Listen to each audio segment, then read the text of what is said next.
All right, y'all. So CBS Sports just came out with a top 16 quarterback rankings. We're going to react to them and give them a little bit of insight what I think if they did good with this list, if I would change some things around. Let's talk about it. All right, so first, I agree. Like the top two, I don't think they messed up at all. Carson Beck, Quinn Ewers. Quinn Ewers, what he did, he was a finalist for Heisman last year. Getting Texas to new heights in a long time, getting to a college football playoff. They lost to Washington, who was the runner-up, but I think he got the keys to ignition his last season, probably with Texas. Carson Beck, same thing, man. He really grew towards the middle, towards late end of the season, and he's going to have to be that guy this year. Like, they got a lot of good running backs, Trevor Etienne, some pretty good receivers coming in, Landon Humphreys, but he's going to have to be the guy. He's not going to have Brock Bowers this year, so he's going to have to be the guy, but I think he will be. So, top two, I agree with. Now, Ole Miss is an interesting one. I see why they would rate Jackson Dart that high. They achieved their first 11-win season in program history last year. Reached the Peach Bowl, played Penn State. I want to see them take that next step forward. They lost one of their best players, Quishon Judkins, who's now Ohio State. But this is the year Jackson Dart's supposed to take that step forward. So, I still think I'm going to roll with Jalen Milroe over Jackson Dart. I'm going to go Dart 4, solid 4 for him. And then I'm going to go Milroe 3. And I want to see, Bama's already been doing a good job. He just got the recruitment of Ty Haywood. They've been doing a good job with their 2025 class recruiting-wise.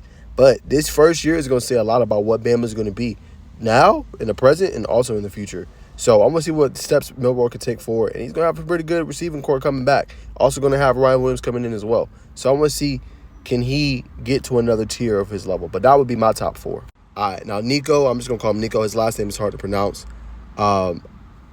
It's going to be interesting with Tennessee, man, because Tennessee hasn't been on the throne for a long time, right? They've had some competitive seasons, but I like Brady Cook over him, so I would agree with that. I think Brady Cook out of Missouri, they should have a better season this year. They're projected to have a really good year, a really strong team. Only thing I disagree with, having Graham Mertz so high for Florida, I would put Connor Wigman above Graham Mertz. I would probably put Mertz around 10. He showed some struggles last season. That season opener they had, what didn't play the best.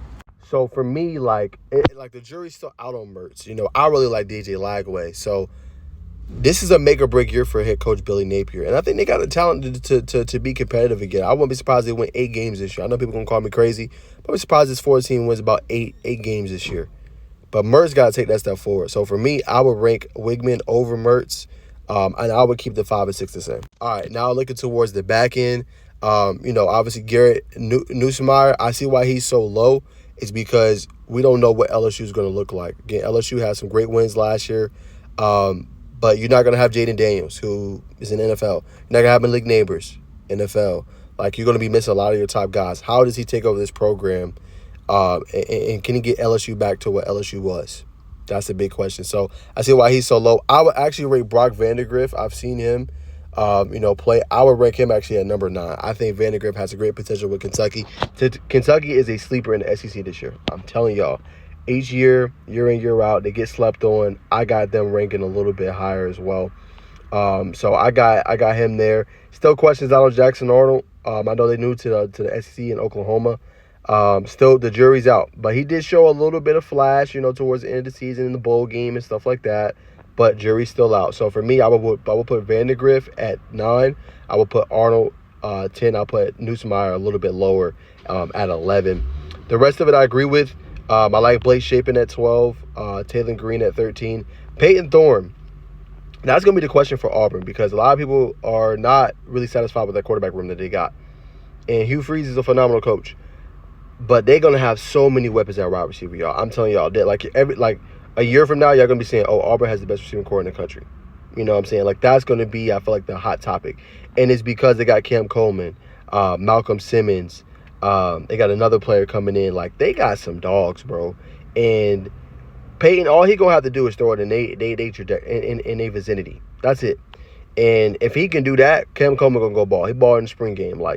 These guys are ready. I'm telling you, Malcolm Simmons, don't sleep on him. They're going to have weapons galore at Auburn. So that's another team, along with Florida. It's like a make-or-break year for them to see kind of what they're going to do. Can they take that next step forward?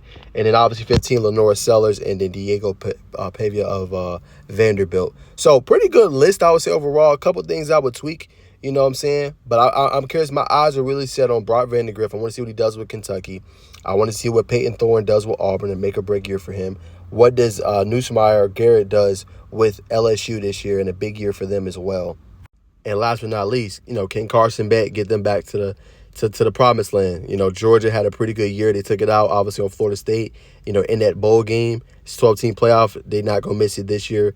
So many talent all on both sides of the ball. Mikael Williams, Malachi Starks, KJ Bolden, Elias Robinson. Defensive line-wise, they got dogs.